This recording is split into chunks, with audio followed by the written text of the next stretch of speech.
ज्योतिस्वरूपा पूर्णावतार ज्योतिस्वरूपा पूर्णावतार पावकोज्ज्वल रमणीश्वर पावकोज्ज्वल रमणीश्वर आत्मा राम महाभाग आत्मा राम महाभाग पुरुषोत्तमा रमणीश्वर पुरुषोत्तमा रमणीश्वर तपोमया तिमिरहरा तपोमया तिमिरहरा महोत्साह रमणीश्वरा महोत्साह रमणीश्वरा त्रिगुणातीत सुकुमार त्रिगुणातीत सुकुमार कृपापूर्ण रमणीश्वर कृपापूर्ण रमणीश्वर ज्योतिस्वरूपा पूर्णावतार पावकोज्ज्वल रमणीश्वर आत्मा राम महाभाग पुरुषोत्तमा रमणीश्वर तपोमया तिमिरहरा महोत्साह रमणीश्वर त्रिगुणातीत सुकुमार कृपापूर्ण रमणीश्वर ज्योतिस्वरूपा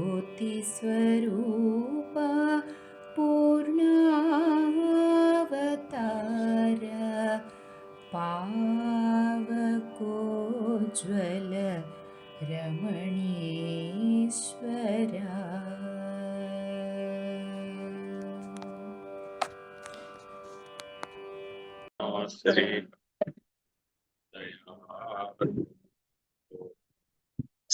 ईश्वराय विद्महे सत्यदेवाय धीमहि तन्नः सर्वः प्रचोदयात् विद्महे महादेवाय धीमहि तन्नो रुद्रः प्रचोदयात् विद्महे ज्ञानमहि नो श्री विद्यासागर प्रचोदयात् विद्महे अचल परिज्ञानाय धीमहि नो देशिकेन्द्र प्रचोदयात् हरि ओम्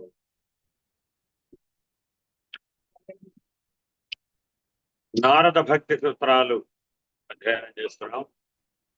ప్రమాణాంతరస్యానపేక్షత్వాత్ స్వయం ప్రమాణత్వాత్ 59వ సూత్రం.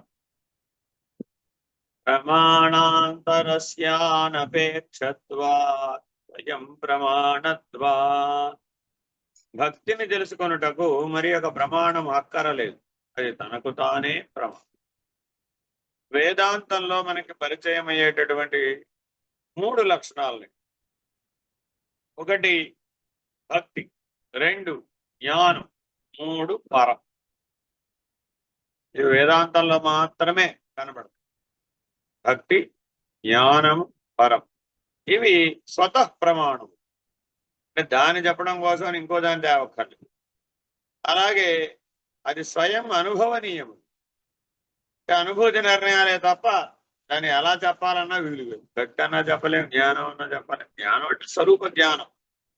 అలాగే పరముని గురించి కూడా ఎంత చెప్పినా ఈ మూడు అనుభవ సిద్ధమే తప్ప మిగిలినవి ఎంత వివరించినా అవి అందుకోలేవు. కాబట్టి ఈ స్వతః ప్రమాణమైనటువంటి భక్తి జ్ఞాన పరములను తప్పక మానవుడు అనుభూతి నిర్ణయముగా అందుకోవాలి. ఏదైనా ఒక వస్తువును గుర్తించడకు అన్య ప్రమాణం అవసరం. అంటే అర్థం ఏంటి? మరొక దాని సహాయం లేకపోతే దాన్ని తెలుసుకోలేము, లేదా దాన్ని వివరించలేము, లేదా దాని లక్షణాలను గుర్తించాలి. అర్థమైందండి? బొగ్గుకి పాలకి తేడా ఏమిటండి? చెప్తారా చెప్పరా? నీకు రెండు పదార్థాలు ఇచ్చాం. ఒకటేమిటి? బొగ్గు. రెండోది ఏమిటి? పాలు. ఈ రెండు నీకు తెలుసా తెలీదా? దీని లక్షణాలను వివరించు అన్నారు అనుకోండి, ఈజీగా చెప్పేస్తారు. బొగ్గు పాలు తేనా కదా? ఎందుకని? రెండిటికి విరుద్ధ ధర్మాలు ఉన్నాయి, అందువలన చాలా సులభంగా గుర్తిస్తాం. అదే పాలు నీళ్లు అలా కూడా గుర్తించవచ్చు. నీళ్లు రెండు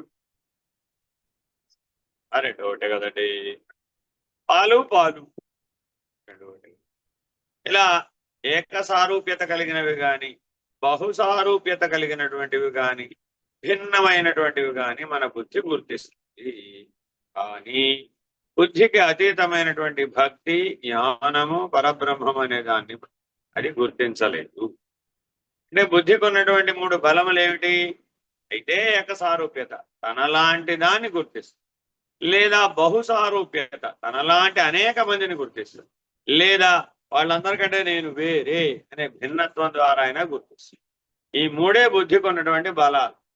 ఏం చెప్పాలన్నా బుద్ధిగా ఆ మూడు మార్గాల్లో చెప్పాల్సింది. మీరేం చేస్తారు? మీ పిల్లవాడికి పచ్చి టమాటా ఇస్తుంది తల్లి తినటానికి. పండు టమాటా ఇవ్వాలా, పచ్చి టమాటా ఇవ్వాలా? వాడికి ఏం తెలుసండి, ఏది ఇచ్చినా తింటాడు. వాడికి ఏదైనా టమాటానే. వాడికి ఏం తెలుసయ్యా అంటే టమాటా తెలియదు, పొటాటో తెలియదు. ఈ రెండింటికి మంచి పిల్లవాడు పలికేటప్పుడు కన్ఫ్యూజ్ అయిపోతూ ఉంటాడండి. టొమాటో, పొటాటో, దీనికి అది దానికి ఇది చెప్తుంది. ఎందుకని? పలకడం రాదు, గుర్తించడం రాదు, గ్రహించడం రాదు, బుద్ధి ఇంకా వికసించాలి. అలాగా జాగ్రత్తగా బుద్ధి ధర్మాలను గమనిస్తే అయితే తనలాంటి వాడిదైనా గుర్తిస్తుంది, లేదా అనేకత్వానైనా గుర్తిస్తుంది, లేదా భిన్నత్వానైనా గుర్తిస్తుంది. కానీ భక్తి అనున్నది ఒక వస్తువు కాదు. కాబట్టి ఇది అన్య ప్రమాణము సహాయం చే నిరూపించదగినది కాదు. భక్తి అనుభవేక వేద్యము. సుఖము అనున్నది అనుభవము చే తెలియబడినట్లు భక్తియు మరొక యొక్క ప్రమాణం ఏది అవసరం లేకయే తనంతట తాను తెలియబడగలదు. ఇప్పుడే ఒక గంట సేపు మీరంతా ఏం చేశారండి? ప్లే స్కూల్ పిల్లలాగా పడుకోండి అనగానే ఫాస్ట్గా పడుకున్నారు, ఎందుకంటే టైం అయిపోతుంది. మళ్ళీ లేచేయాలి కదా, మరి పీరియడ్ ప్రకారం పీరియడ్ అయిపోగానే లేచేయాలి. మరి సుఖంగా నిద్రపోయారో లేదా? ఎక్కడున్నారో తెలియదు, ఎంత వేడో తెలియదు, ఏమైపోయిందో తెలియదు. ముందు అర్జెంట్గా పడుకోవాలరా బాబు, కాస్త తెలివి రావాలంటే లాభం లేదు రండి. ఆయన నేను చెప్పేది లాభం కావాలంటే పడుకోకపోతే లాభం లేదురా బాబు. అప్పటికే ఆత్మలింగ శతకం ఎప్పుడైపోతుందిరా బాబు అనుకుంటూ చదువుతున్నారు. అర్థమైందండి? మిమ్మల్ని అందరినీ పడుకోబట్టి నేను లేచాను. ఇప్పుడు నేనేం పడుకోలేదు ఈ గంట సేపు. కానీ మరి ఏమైంది? ఏం అవ్వలేదే అంటే అర్థం ఏమిటి? వస్తువుగా ఉన్నాం అన్నమాట. మనం వస్తువు దాటి ఉంటే ఆ వస్తు సంబంధ లక్షణాలు మన మీద ఏం పచ్చు.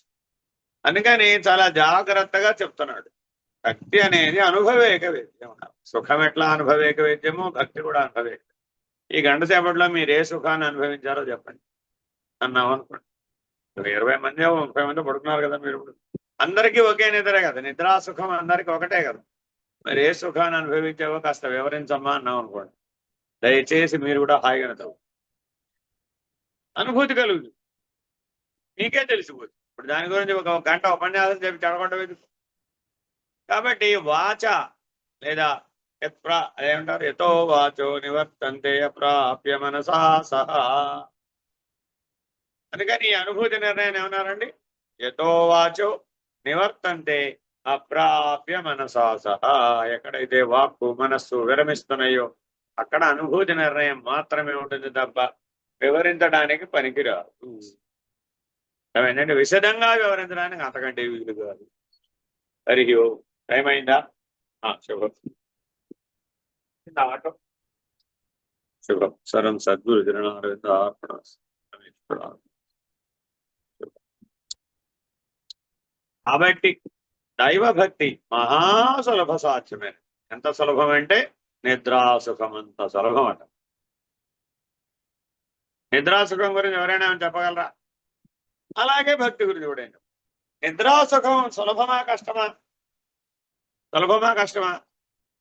నిద్ర సులభమా కష్టమా? ఏమనండి, ఏం చెప్పినా మీతో తగదానండి. అందుకని ఏం చెప్పనంటావా అంటే గాఢ నిద్రావస్థలో మనకి తల్లి గర్భంలో నుంచే నిద్రపోతున్నాం కదా. కాబట్టి నిద్ర సులభమా సుఖమా కాదా? సులభము సుఖము. అలాగే భక్తి కూడా సులభము సుఖం. అంటే సులభతరమైన ప్రేమ మార్గమును భక్తి మార్గమును చేపట్టి భగవంతుని యందు అనన్య ప్రేమ శ్రద్ధ భక్తి విశ్వాసం ఏముండాలండి? అనన్య ప్రేమ శ్రద్ధ భక్తి విశ్వాసం. ఈ 4 మాటలు ఒకటే, వేరే కాదు. అనన్యాన్ని ఎప్పుడైతే పెట్టాడో కలిసిపోయింది. భేదం అనే చెప్పడానికి వీలు. ప్రేమ అన్నదానికి 2 ఉండాలా, 1 ఉండాలా? ప్రేమ అన్న లక్షణానికి 2 ఉండాలా, 1 ఉండాలా? జీవాత్మ పరమాత్మ రెండా ఒకట?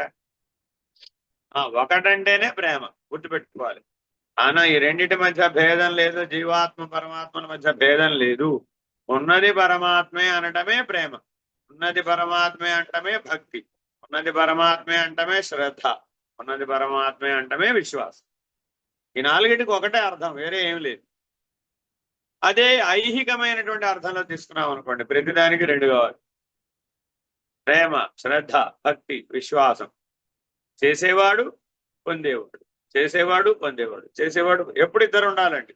2 ఉంటేనే ఇహలోకం, ఒకటే ఉంటే పరం. ఇది గుర్తుపెట్టుకోవాలి. ఎప్పుడైతే మనం ఏకత్వ స్థితికి చేరతామో అప్పుడు పరమనే నిర్ణయాన్ని మనం పొందుతాము. భగవత్ కృపకు పాత్రుడై పరమానందమును ఈ జీవితమునందే అనుభవించవలెను. వ్యర్థములకు ప్రాపంచిక విషయములయందు మనసును ప్రవర్తింపజేయక భగవంతుని పాదపద్మములందే దానిని నెలకొల్పి జనులు దైవ సుఖానుభూతిని పడైదురుగాక. ఏ వాక్యం? ఆశీర్వచనం. ఏ సుఖాన్ని పొందాలట? మానవుడు దైవ సుఖాన్ని పొందాలి. మానవుడికి సుఖాపేక్ష ఉందా లేదా? భగవాన్ బాబా వారు అంటారు, ఏమండి నాకు కోరికలు తగ్గడం లేదండి. ఒకటి కంప్లైంట్. ఏం చేయాలి? ఈ కోరుకునే శక్తి ఉందా లేదా? మోక్షాన్నే కోరు. తక్కువ వాటిని కోరుకుంటావు ఎందుకు? నాకు ఉల్లిగడ్డ ఇవ్వు, బంగాళదుంప ఇవ్వు, క్యారెట్ ఇవ్వు, పొటాటో ఇవ్వు, టమాటో ఇవ్వు అంటావు ఎందుకు నువ్వు? ఇలాంటివి కోరే బదులు ఆ కోరుకునే లక్షణాన్ని మోక్షం కోసం వాడు. అప్పుడేమైంది? కోరేదేదో ఉత్తమమైన దాన్నే కోరు, అప్పుడు ఇబ్బంది ఏం లేదుగా, ఉత్తమమైన సుఖమే లభిస్తుంది. కాబట్టి నీవెప్పుడైతే ఆ దైవ సుఖాన్ని అనుభవిస్తావో తప్పక మోక్షానికి అర్హత సాధిస్తావు. యోగమన్నా భక్తి అన్నా జ్ఞానమన్నా ఆ దివ్యానుభూతి లేకుండా నిర్ణయం కాదు.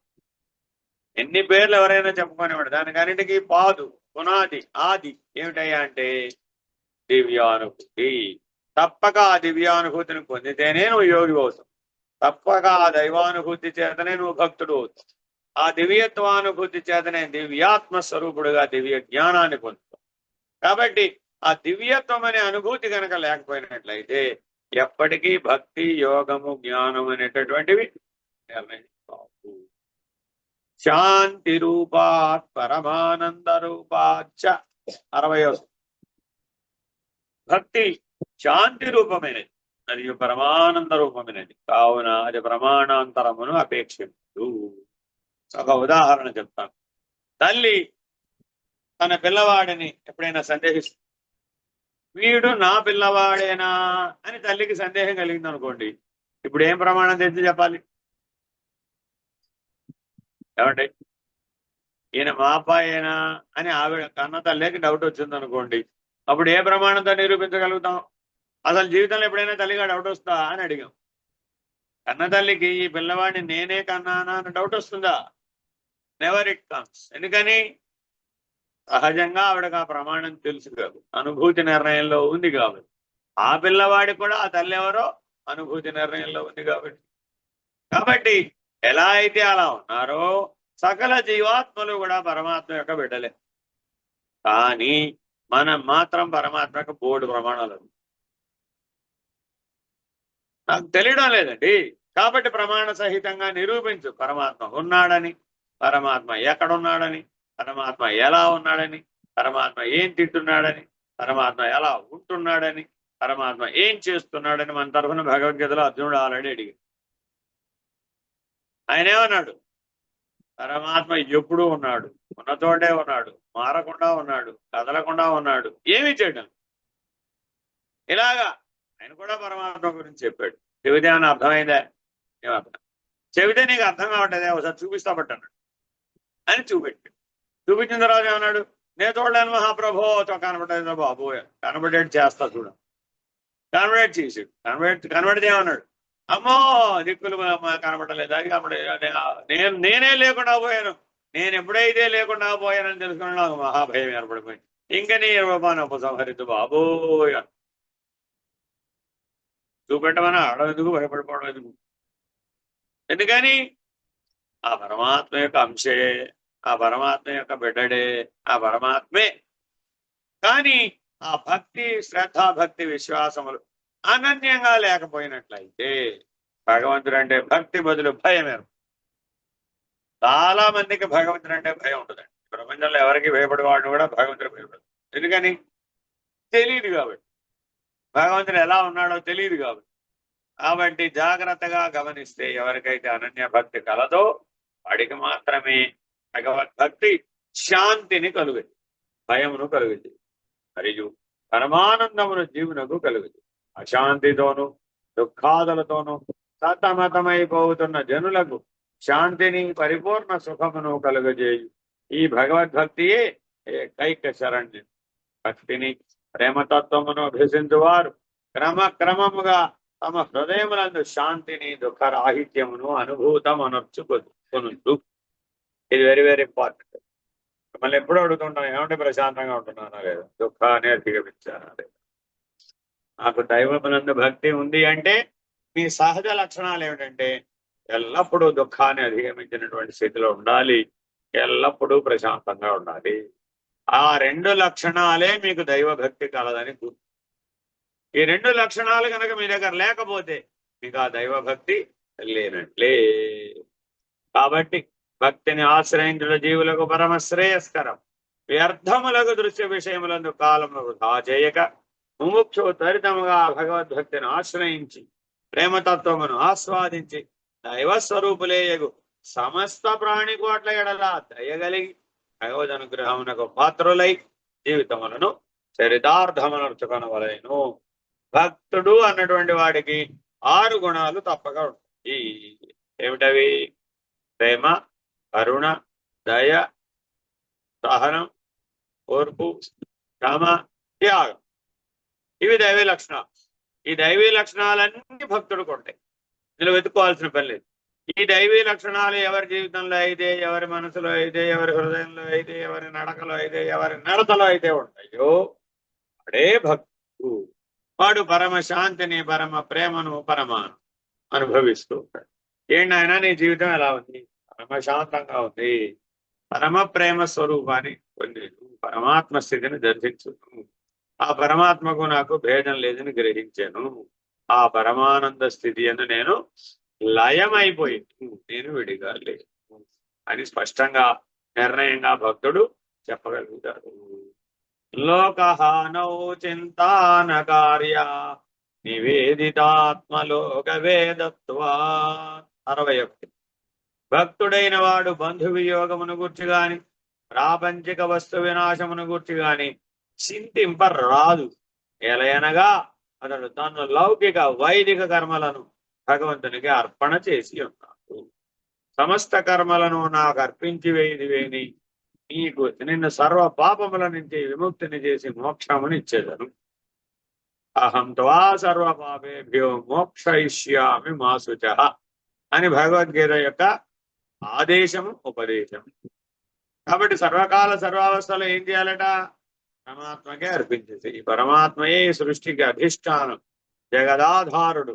కాబట్టి సర్వ కర్మలను ఆయనకే అర్పించు. సర్వ కర్మ ఫలాలను కూడా ఆయన కర్మలను అర్పించాలి, కర్మ ఫలాలను కూడా అర్పించాలి. అలాంటి వాడికి ఆయనే స్వయముగా మోక్షాన్ని ఇస్తాడు. తన యొక్క స్వీయ జ్ఞానాన్ని ప్రసాదించు. దివ్య జ్ఞానాన్ని ప్రసాదించడం ద్వారా ఆ దివ్యత్వానుభూతి కలగడం ద్వారా ఆ దివ్యాత్మ స్వరూప స్థితిలో ఉండడం ద్వారా కైవల్యాన్ని సాధించవచ్చు. కానీ భక్తుడు బంధు వియోగము గురించి చింతిస్తాడు. ఇది చాలా ముఖ్యమైనటువంటి. ఇంకో ఉదాహరణ చెప్తారు భగవాన్ బాబా. ఆయన దగ్గరికి అనేక మంది వస్తూ ఉంటారు. మనకి తెలిసిందేగా. వచ్చిన వాళ్ళందరికీ కూడా ఒక ఆయన వచ్చాడు, స్వామి నా 1,00,000 కోట్ల బిజినెస్ లో కొద్దిగా తేడా వచ్చింది, ఏం చేయమంటారు అని. సరే, ఆయనకి ఏదో సలహా ఇచ్చాడు. అంతేనా కాదు? మరి అది ఆ మార్పులు చేర్పులు చేశాడు. 10 లక్షల కోట్ల వ్యాపారం చేసేసాడు. బా, ఈ విషయం బ్రహ్మాండంగా ప్రచురించారు ప్రపంచంలో. బాబా వారి కృప వలన నాకు 10 లక్షల కోట్ల వ్యాపారం జరిగింది, భగవంతుని అనుగ్రహించాడు, బాగుంది, అందరు చదువుకున్నాడు. ఇంకొక ఆయన వచ్చాడు, నాకు సంతానం లేదు స్వామి, ఎంతో కాలం నుంచి. సరేలేవయ్యా, ఈశ్వర అనుగ్రహం వల్ల నీకు సంతానం కలుగుతుందిలే, ఏం పర్వాలేదని విభూతించి పంపించాడు. ఆయన వెళ్ళాడు, ఆ సంతానాన్ని పొందాడు. ఆ మరలా ఆ సంతోషంతో వచ్చి ఆ సంతానాన్ని భగవంతుడికి చూపెట్టి నామకరణం చేయించుకుని ఆనందంగా అయింది. ఇప్పుడు మరి ఇద్దరు బాగున్నారా లేదా? ఇంకొక వృద్ధుడు వచ్చాడు, ఆయన మనవడు పడుగుతాడు. ఏమండి, మిగిలిన కుటుంబం అంతా పోయింది, ఈ మనవడు నేను మిగిలాం. మరి నేనేమో మహాభక్తుడిని, ఎప్పటి నుంచో మీ భజన చేస్తున్నాను, నా చిన్నప్పుడు వచ్చాను మీ దగ్గరికి, ఇప్పుడు నన్ను ఏం చేయమంటారు అంటే, ఆయన ఎలా అనుగ్రహించాలి? మరి ఏం చేయాలి? ఇప్పుడు ఆయనకేమో 90 ఏళ్ళు, ఈ పిల్లవాడికేమో 9 ఏళ్ళు కూడా లేవు. ఆ పిల్ల ఆయనకి చెంతేనా కాదా? ఇప్పుడు మరి వాళ్ళందరూ వెళ్ళిపోయారు. ఆ వెళ్ళిపోయిన వాళ్ళ గురించి చింతిస్తున్నారు. మరి భక్తుడు అనేవాడు అలా చింతించవచ్చా? ఈయన ఎలా అనుగ్రహించాలి మరి? సరే, నేను చూసుకుంటాలే, అలాగే వెళ్ళిరా అన్న. ఇంటికి వెళ్ళిన తర్వాత ఆ మనవడికి పాము కరిచి చనిపోయింది, వెళ్ళిపోయింది. మరి ఇప్పుడు ఆ వృద్ధుడు ఆ బంధం నుంచి బయటపడ్డా లేదా? ఆ మిగిలిన శేష జీవితంలో ఆ భక్తిని ఆధారంగా చేసుకుని జ్ఞానాన్ని పొంది ఆ కైవల్యాన్ని. ఇందులో భగవంతుడు ఎలా చేయాలి మన జీవితం? మన జీవితంలో కూడా ఇప్పుడు ఇలాంటివే సమస్యలు ఉంటాయి కదా. మనం ఏమడుగుతున్నాం? మనం కూడా ఇలాగ అడుగుతున్నాం కదా. భగవంతుడు ఎలా అయినా అనుగ్రహించవచ్చు, ఇలాగే అనుగ్రహించాలన్న నియమం లేదు. ఇదంతా తెలిసి ఇప్పుడు మరి భగవంతుడిని అడుగుతారా లేదు? ఏమిటండి ఇలా చేశారు, ఆ పిల్లవాడిని అలాగా పంపించేశారు ఏమిటండి అని అడిగారు. ఆయనకి ఆయన యొక్క భక్తిని జ్ఞానంగా మార్చాలి అంటే అదే కరెక్ట్. కాబట్టి ఆ బంధాన్ని తొలగించి వేస్తే ఈ జీవి బాగుపడతాడు, ఈ జీవి తరిస్తాడు. ఈ జీవి ఈ జన్మలోనే పూర్వజన్మ పుణ్య ఫలం చేత మహాభక్తుడుగా మహాజ్ఞానిగా పరిణామం చెంది నన్నే చేరుకుంటాడు. మరి ఆ పరిణామాన్ని ఆపకూడదు కదా, సృష్టి ధర్మం కాదు కదా. కాబట్టి ఎవరెవరిని భగవంతుడు ఎలా అనుగ్రహించాలో అలా అనుగ్రహిస్తాడు. తాత్కాలికమైన వాటిని పొందారు, ముబ్బడిగా ఇస్తే వాడికి ఆ బంధం పెరిగిపోయింది. బంధం పెరిగిపోవడం ద్వారా వాడికి పరిణామం చెడుగా చేశాం. మొదటి వాడికి ఏం చేశాం? వాడి కెపాసిటీ, వాడి బుర్ర ఎంత? 1,00,000 కోట్లు మేనేజ్ చేయగలడు. ఏం చేసాం? దశాధికం శతాధికం అయిపోయాడు ఆశీర్వదించాం. ఇప్పుడేమై ఏదైతే కోరాడో ఆ కోరినదే వాడికి బంధం అయిపోయి నాకొద్దు బాబు అని వాడిగా కనిపిస్తాను. ఎప్పుడైతే నువ్వు ఇహలోకమైనటువంటి చింత, ఐహికమైన కోరికలతో భగవంతుని ఆశ్రయిస్తావు, దాన్ని శతాధికమయ్యేటట్లు అనుగ్రహిస్తావు. అప్పుడు నువ్వేమంటావు? ఇక చాలు బాబు అని నీచేదానిపిస్తావు. కాబట్టి పారమార్థికమైనటువంటి లక్ష్యంతో వచ్చిన వాడిని పరమార్థికమైన లక్ష్యం వైపుకి, ఐహికమైన లక్ష్యంతో వచ్చిన వాడిని, కర్మఫలాసక్తి కలిగిన వాడిని ఆ కర్మఫలం అనే పరిణామం ద్వారానే పరిణామం చెందిస్తాడు పరమాత్ముడు. ఇవాళ మనకి ఏదైనా దుఃఖాలు కలిగినా సుఖాలు కలిగినా అవన్నీ కూడా ఒకనాడు మనం కోరినటువంటి చేసినటువంటి కర్మల యొక్క ఫలితమే, ఎక్కడి నుంచి రాదు. అవన్నీ ఇచ్చినటువంటి దేనికోసం అయ్యా అంటే నీలో ఈ భక్తి జ్ఞానములను మేల్కొల్పటానికి. కాబట్టి ఈశ్వరుడు ఏది ఇచ్చినా ప్రసాదమే.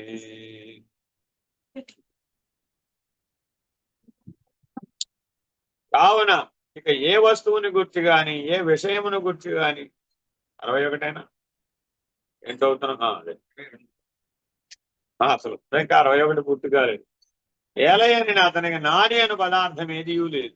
అతడు తన సమస్తమును భగవద్ అర్పణ చేసి వైతును. పుత్ర మిత్ర బంధువాదుల వినియోగం గురించి అతడు చింతింపరాదు.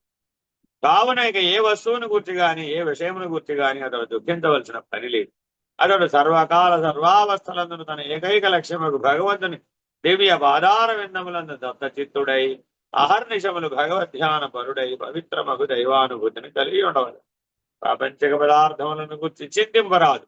అతడు సమస్తమును దైవార్పణము చేసి కావున ఇక ఏ వస్తువుని గుర్చి గాని విషయమును గార్చి గాని చింతింపనవసరము లేదు. అలా చాలా ఇంపార్టెంట్ అండి. పుత్ర మిత్ర బంధువాదుల వియోగం గురించి చింతింపరాదు. అట్లు చింతించడు వాడు భక్తుడు కాదు. హరి ఓం. శ్రీ గురుభ్యో నమః. హరి ఓం. పూర్ణమదః పూర్ణమిదం పూర్ణాత్ పూర్ణముదచ్యతే పూర్ణస్య పూర్ణమాదాయ పూర్ణమేవావశిష్యతే. ఓం తత్సత్. ఓం శాంతి. హరి ఓం. శ్రీ గురుభ్యో నమః. హరి ఓం. आत्मज्योति नमो परमात्मज्योति नमो